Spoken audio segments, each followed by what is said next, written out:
Hello, folks, and what is likely to be a huge story in South Africa. The lefties have been caught with their fingers in the cookie jar. Yep.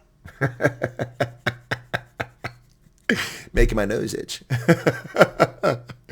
Oh my goodness, making my forehead itch. Oh my goodness. The lefties have been caught once again up their shenanigans. Well, this story I was alerted to during my live stream earlier, in which people were in there talking about things. Ronaldo Kho's mentioned it.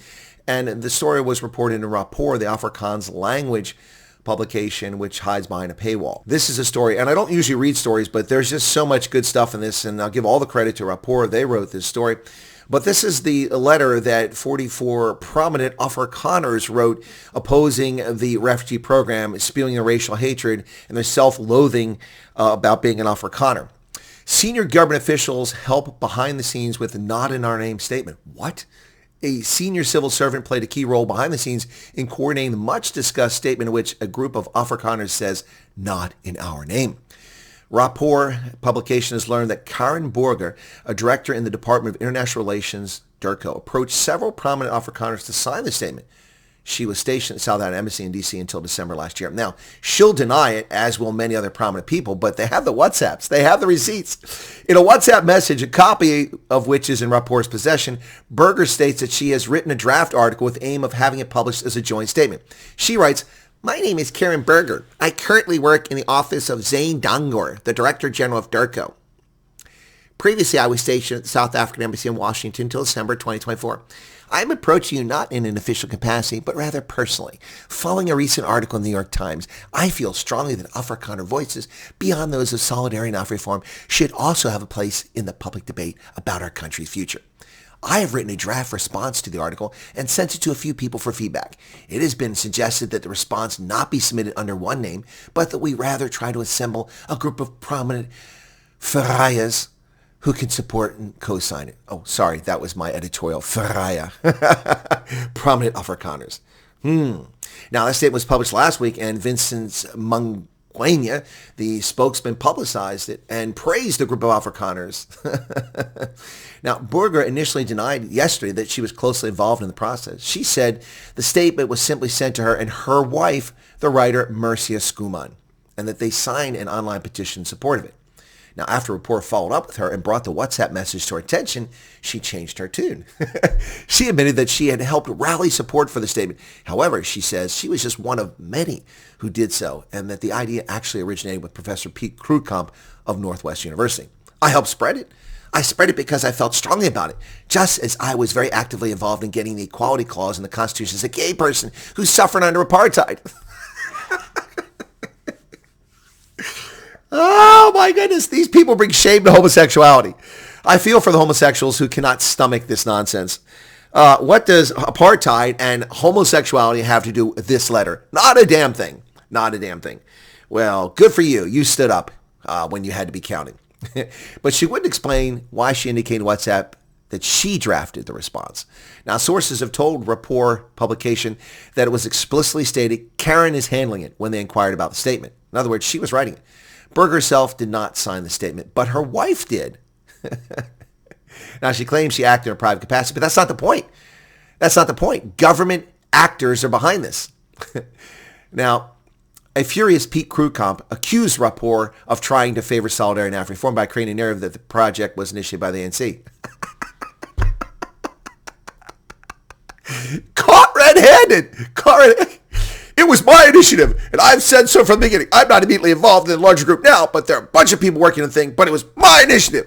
Yes, Pete, you want credit? You can have credit. You are the Verraaier. Piet Kruitkamp is the Verraaier. He wants everyone to know he's a Verraaier. He said he responded after getting a copy of Burger's message. His additional comment was, "I approached a lot of people. I spoke to Karen and Max Duprier, and then from there, the thing was put together. Everyone could recruit on their own.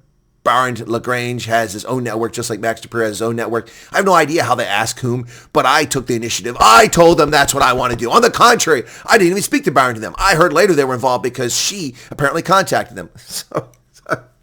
I'm sorry, Pete. Yeah, but you're not denying that she wrote the statement. Are you denying she wrote the statement? Petey? Little Petey? Duprier said yesterday that he doesn't know Burger from Adam and that she is in no way the initiator of the statement. So he did respond. It's quite an insult to people like me, Pete, Barrett, Fanny, Annalise, and so on if someone claims we were led by the nose. Crispin Peary, spokesman for the Department of International Relations and Cooperation, denied the government was in any way involved in the Afrikaner statement.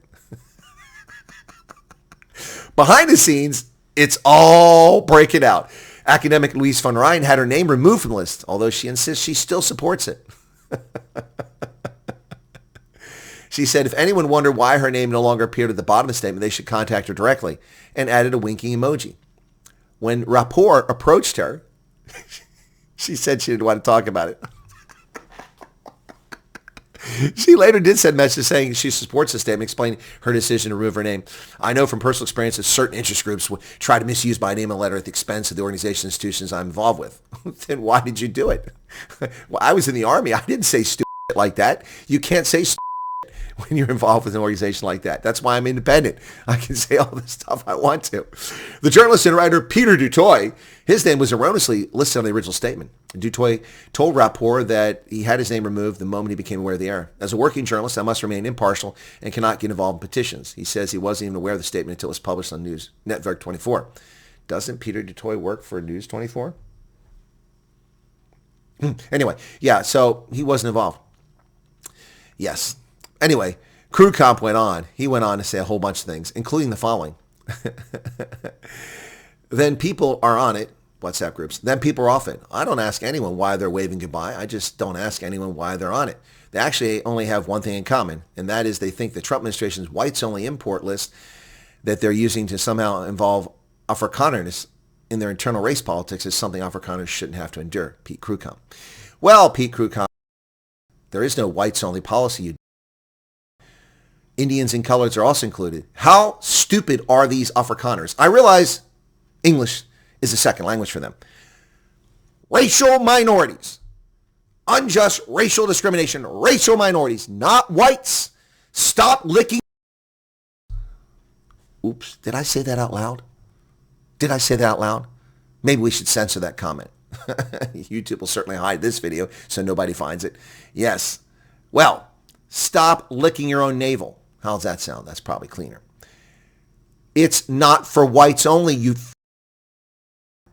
Mr. Krugkamp. It's for racial minorities. Stop lying. And what do you care? Why do you people care so much? Because it's true. They can't handle the truth, as Jack Nicholson once said in A Few Good Men. You can't handle the truth. They can't handle the truth.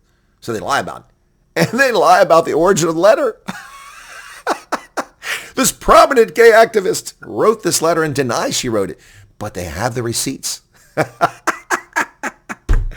The left, you could show them the evidence and they'll stand there and tell you it's something completely different. What say you, South Africa? Mzansi? Hey, you 44 Verraaiers, what do you have to say? Cheers.